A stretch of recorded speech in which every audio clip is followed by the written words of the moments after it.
The official Apex 16 patch notes have dropped, and despite not having a new legend for the first time since Season 0, this update is going to be massive. Let's get through these patch notes as fast as possible and get you up to speed. Season 16 might just be the best season since Season 8. Instead of a new legend this season, they have completely reworked the legend class system. There are now 5 new legend classes: Assault, Skirmisher, Recon, Controller, and Support. Assault characters will have access to the special red smart loot containers that equip you for a fight. And those characters are Bangalore, Ash, Fuse, Mad Maggie, and Revenant. The Skirmisher class is able to see the best item in any care pack, and those characters are Mirage, Wraith, Valkyrie, Octane, Horizon, and Pathfinder. And the Recon class, where if they hit a Recon beacon, they can see a snapshot of all enemy locations. The new Recon characters are Bloodhound, Crypto, Seer, and Vantage. Controller characters can scan a beacon and see the next ring location, exactly how the beacon functions now. Those controller characters are Caustic, Watson, Rampart, and Catalyst.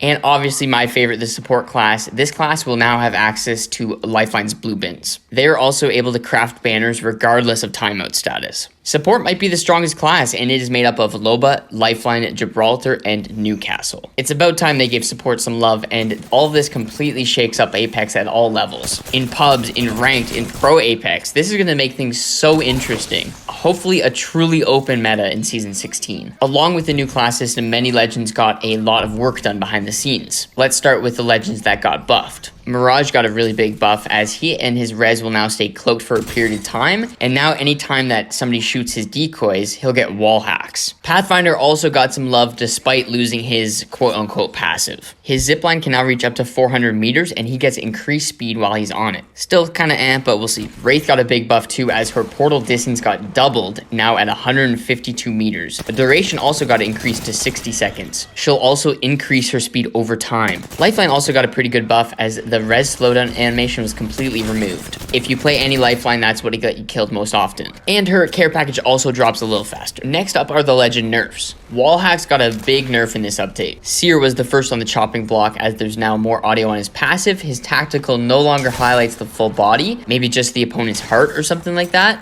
And then his ult duration got reduced while his cooldown got increased. Bloodhound also got a fairly big nerf, but it's a little bit confusing to me, so we'll have to see how it plays out. They have a new White Raven passive. You can interact with this White Raven and it'll lead them into battle in some way. Their new ult is spawning White Ravens. The full body scan was also reduced. Again, Hound's changes are very weird to me. We'll have to see how they play out. Horizon got her nerf that was accidentally released early. You'll now have a lot more bullet spread in her lift. As a little bit of common ground though, they did increase the speed at which she goes up her lift. Next up is the new weapon that's coming to Apex in Season 16, the Nemesis Energy AR. It's a 3-round burst that ramps into full auto. We've had this gun leaked for ages, but it's finally coming to the game, and it looks like it's going to be very strong at launch. At the time of recording, it does 17 to the body and a maximum of 29 to the head. This gun might also launch with very strong hipfire, because AR hipfire was nerfed in general. So was it nerfed because of the Nemesis? I don't know. The R301 also got nerfed, so they definitely want you to use this gun, and it looks like it's going to shred.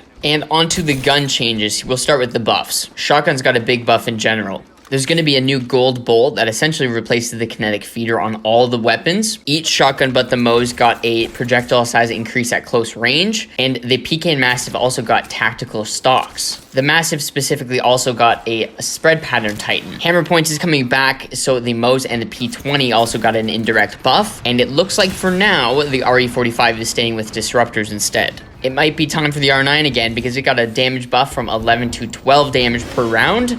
The Hemlock is going to the care package, so it was buffed into basically a beast. And now onto the nerfs. AR's got a big nerf, as the hipfire spread was increased, and the Anvil is removed from the flatline in the 301. Speaking of R301, it goes from 14 to 13 damage per round. The Car SMG goes from 20 to 19 base ammo, and the Rampage was reverted to its previous state. Season 16 care package weapons are going to be the Hemlock, RE35, Bocek, and the Kraber. The Longbow and the Volt SMG enter the crafting rotation, and the G7 and the Car exit. This season's gold guns are going to be the Nemesis AR, the Rampage, the PK, the Wingman, and the R99. 4 of 5 of those are going to be a ton of fun. There is going to be a new mixtape playlist that replaces Arenas. I'll talk more about Arenas leaving later, but this is not that video. Starting off for 3 weeks, the mixtape playlist is going to have the Team Deathmatch, a 6 vs 6, 30 kills per round, best of 3 series. It is going to start with all former Arenas maps, Skulltown, Habitat 4, Phase Runner, and Party Crasher. After 3 weeks, we'll get Gun Run, Control, and any other mode they add to the mixtape. The firing range also got an update to make it a lot more robust. Dummies can now strafe according to your preference. The firing range will show you dynamic stats and hit indicators. Finally, we have unlimited ammo for you 1v1 nerds, and there's more changes coming. There will also be orientation matches for new players with bots in the lobbies, and no, not the schmucks on your friends list, actual AI. It'll be very interesting to see how that's abused. These are some crazy changes, but most disappointingly, only one change to ranked. Instead of having one map for the entire split, we're going to have a 24-hour map rotation of World's Edge, Stormpoint, and Broken Moon. I was caught a little off guard. So many changes were made this season, but seemingly the biggest change and most needed to ranked was ignored. There were a few quality of life changes worth mentioning. You now have better Nessie odds in Gun Run, and it'll be visible to everybody. And now when you're 1v1ing in the firing range, you can select your own legend and it'll reset all your health. On Broken Moon, there will also be increased audio on enemy zip rail riders. In terms of bug fixes, there are not many worth noting, but an impressive 43 total bugs were squashed on this patch note. And lastly, the start of Season 16 will also be the start of the 4th year anniversary collection event. It was rumored that this would be Ash's heirloom, but it seems Respawn has pivoted towards heirloom shards again.